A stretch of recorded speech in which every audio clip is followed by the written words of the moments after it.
Goblin launch detected.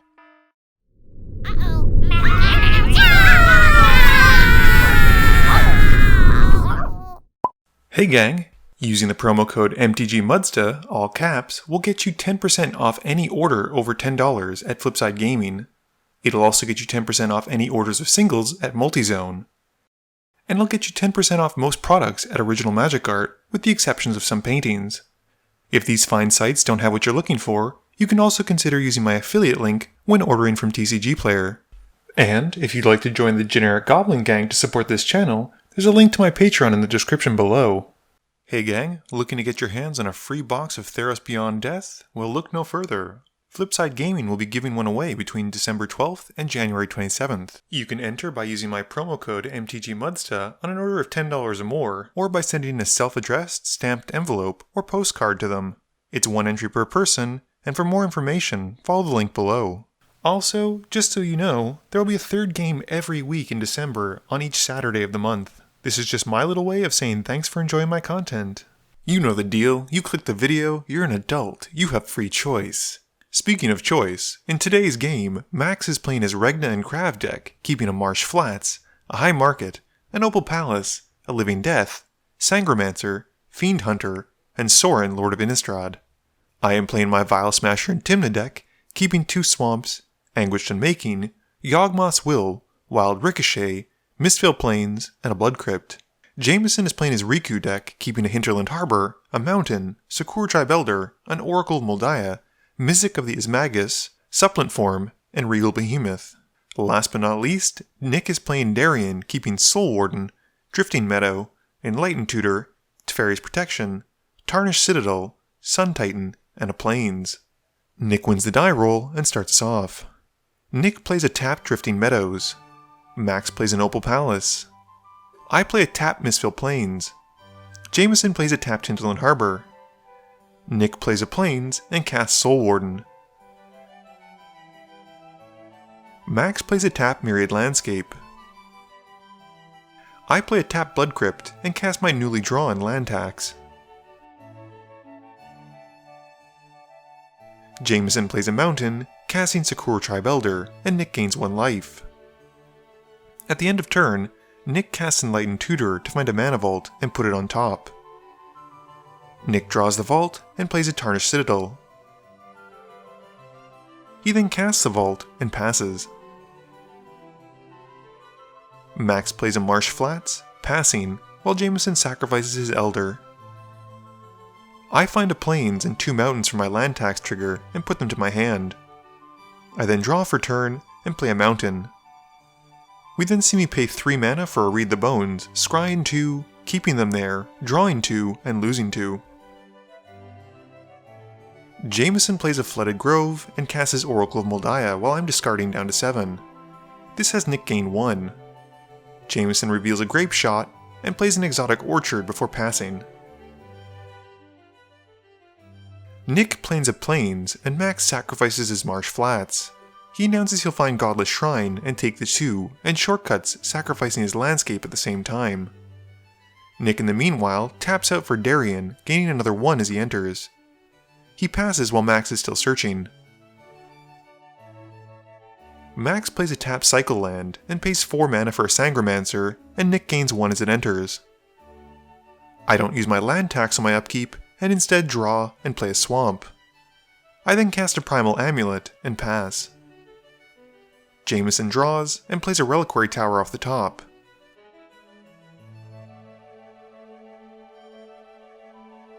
He casts Felwar Stone and then plays out Mizzet, gaining Nick another life as the wizard enters.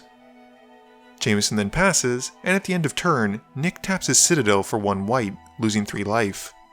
This triggers Darien to make him 3 soldier tokens who come in, and Nick gains the life right back thanks to the Warden. Nick loses 1 in his upkeep to the Vault trigger and gains a soldier token who gives him 1 life back as it enters thanks to the Warden. He then plays Throne of the High City, and heading to combat, smacks me for 7 with his whole board.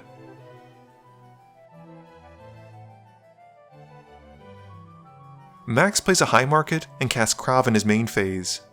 This has Nick gain 1, and Max passes. I use my land tax this turn, finding a plains and putting it to hand. I play it and put to stack a Fumigate. I get to put a counter on the amulet, and Max responds to this by activating Krav and sacrificing it to itself, drawing 1 card and gaining 1 life.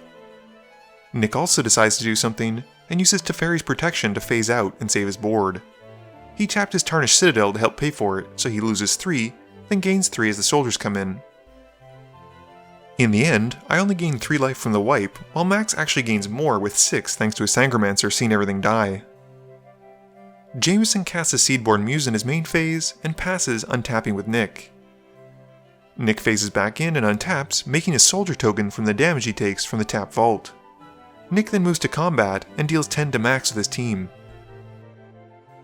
Max plays a Plains and casts Living Death in his main phase. No one really benefits from this beyond Jameson, but at least it deals with Nick's board. I draw and play Tap Seju. I then cast Tymna and pass. At the end of my turn, Jameson sacrifices his Elder to find a basic. Jameson reveals his top card and plays his copy of Primal Amulet. We then see him tap 1 red for a Grape Shot, getting a counter on his amulet and using the 2 copies of the spell because of Storm to take out Tymna. He also gains an experience counter from Mizzix. Heading to combat, Jameson swings both creatures at Nick, who flashes in an Alms Collector. He blocks Mizzix with a Cat Cleric and takes 2 from the Oracle. With Mizzix dying, Max gains 3. Nick pays for his Vault untap on his upkeep and draws for turn. He plays a Homeward Path and passes. Max plays a Plains and casts Elspeth Knight Errant. He makes a soldier token with one of her abilities, and Max then plays out Sorin, Lord of the Innistrad. He downticks Sorin to make an emblem that gives his creatures +1/+0. I go for my land tax trigger and grab a swamp and a mountain from my hand. I draw and play that swamp. Vindicate then takes out Max's Sangromancer, giving me another counter on my amulet, and I cast Vialsmasher before passing. Jameson draws and reveals a planar bridge off the top. 6 mana then gets him a Regal Behemoth, and Jameson becomes the Monarch. He then passes to Nick, forgetting to draw sadly, but he does catch himself shortly after. Nick draws and recasts Darien in his main phase, leaving the Tarnished Citadel untapped. He then taps it for 1 white, losing 3 life, and making 3 soldier tokens. Nick then uses that white for a Mother of Ruins, and passes to Max. Max plays a Phyrexian Tower as his land for turn, and upticks Elspeth and Sorin to make their respective 1/1 tokens that are actually 2/1s because of the earlier Sorin emblem. Jameson realizes at this point he should have drawn from the Monarch trigger, and does so. Max then casts a Fiend Hunter and targets the Regal Behemoth with the Exile trigger as it comes in. Before letting it get exiled, Max sacrifices the Hunter to the tower for 2 black. He resolves the return trigger from the Fiend Hunter first, and then the Exile trigger, and this means that the Hunter will exile the Regal Behemoth forever. Max then uses the 2 black floating to help cast Regna this time around, and he sacrifices a soldier token once she's resolved to gain 1 life with High Market, and passes. This gets Max a Regna trigger, gaining him 2 1/1 warrior tokens. I draw and play a Plains. I then use Anguish Unmaking, targeting Darien, and get a counter on my amulet. I also have to resolve my Vialsmasher trigger first, which sadly hits Nick for 3, giving him 3 more soldier tokens. I then lose 3 life, and Darien gets exiled. I then need only tap 1 red for Blasphemous Act, gaining the final counter I need to transform my amulet.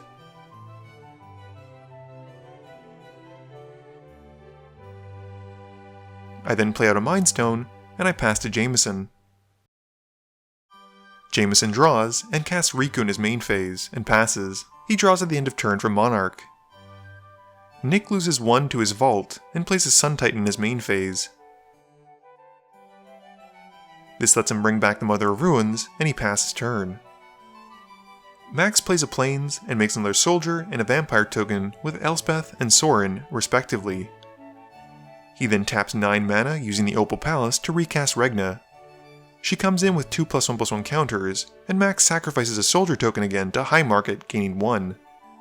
He then passes, gaining 2 more soldier tokens at the end of turn from Regna's trigger. I decide at the end of turn to also crack my Mind Stone to draw a card. I play tap Temple of Silence, scrying 1 and leaving it on top and passing. Jameson draws and casts Supplant Form, copying it with Riku to bounce Regna and the Sun Titan back to their respective owners' hands and gains a token copy of each of them.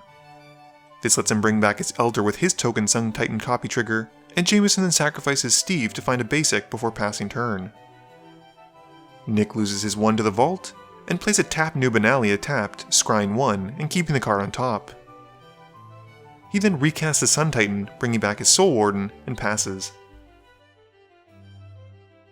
Max makes another token with Elspeth, which gives Nick 1 life, and then another emblem with Soren. He then plays Archangel of Thune, giving Nick another life, and moving to combat, and he goes at Jameson with his older tokens. Jameson blocks each of the attacking creatures, which has 1 token in Riku trading, while Jameson has his other 2 blockers make short work of the tokens. Max does gain 3 life though, which triggers the Archangel of Thune, pumping his board with a +1/+1 counter. Max then loses another soldier token to the tower for 2 black mana, and he recasts Regna. He passes turn, gaining 2 soldier tokens from having gained life this turn, and Nick gains 2 life as well. I draw and play a land and pass turn. Jameson plays a Thespian Stage for his land per turn, and we then see an Izzet Guildmage. He then casts Biomancer's Familiar, which we'd seen earlier on top of Jameson's library, and Nick gains 1 life from each of them. Jameson then casts Farseek, copying it with his Guildmage, and I use Reiterate, paying for the buyback, and also using my Primal Wellspring to get 2 copies of it as well. This gives me 2 copies of Farseek, and we both go and grab some lands. Jameson also gets a counter on his amulet. Heading to combat, he swings his token copy of Sun Titan at me for 6, which brings back his Sakura Tribe Elder, and Nick gains 1 from this. He then passes, drawing from the Monarch trigger. Nick loses 1 to his vault and plays a Plains, and casts a Will of Lost Dreams, and gives his Sun Titan protection from white with the Mother of Ruins. He then smashes into Elspeth for 6. Nick unfortunately doesn't get to bring anything back with the Sun Titan though, and he passes to Max.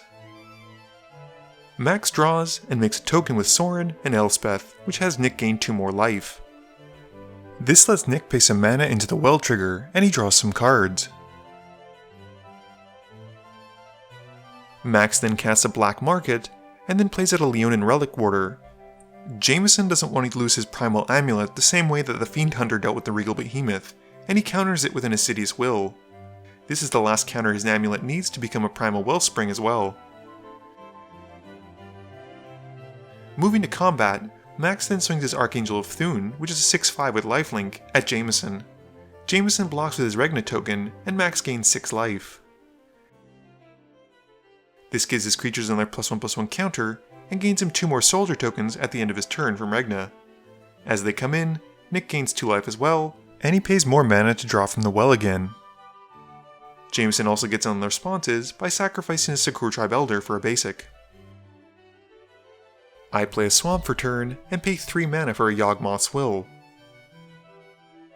I then tap the Wellspring to flashback Read the Bones twice, scrying 2, bottoming 1, and keeping 1 on top before drawing 2 and losing 2 life. I then get to do it again, scrying 2 more, and bottoming both, then drawing 2 and losing 2 more life. I then lose 2 more life to cast Mana Geyser, making it uncounterable with my Boseiju, and I gain 25 red mana. I then cast Dark Petition, which has Spell Mastery, and before letting the spell resolve, I use Reiterate with buyback to copy the spell. And do it again, getting to go and tutor for 3 cards, and gain 9 black mana, and still have 10 or so red mana still floating in my pool.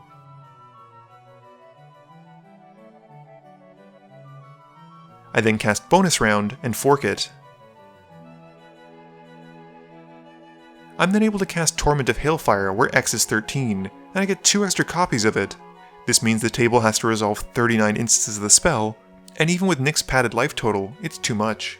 Game review time. So I've heard Darien referred to as the best mono-white commander in EDH, and I can kinda see why. Some of the best mana rocks in the game have downsides of dealing damage to you, and Darien just turns that into pure value. You couple that with the fact that a lot of these decks run a lot of Soul Sisters, and you're going to be gaining a ton of life, so it doesn't even matter if you're taking one.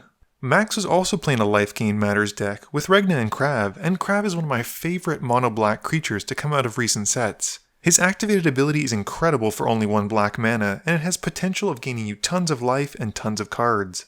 Jameson's Riku deck likes to copy spells, and so does my deck, and it was a lot of fun being able to reiterate the Farseek, especially with the Primal Wellspring giving me 2 copies of it. I know his build is a lot more stormy than mine is, and it's a shame we weren't able to see more storm cards in this game. My Vialsmasher and Tymna deck is first and foremost a combo deck. It folds very hard to any kind of interaction since I'm lacking blue and can't fight back, and I often find most games I'm running very low on life because a lot of the black card draw causes me to lose life.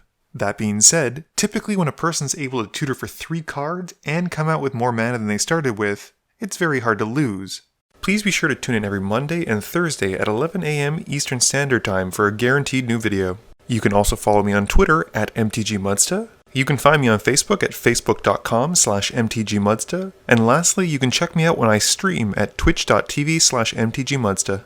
This video is brought to you in support by my patrons. If you're looking for a way to help out the channel, please be sure to visit the link below. Thank you all for watching this video, and don't forget, friends are just opponents you haven't eliminated yet.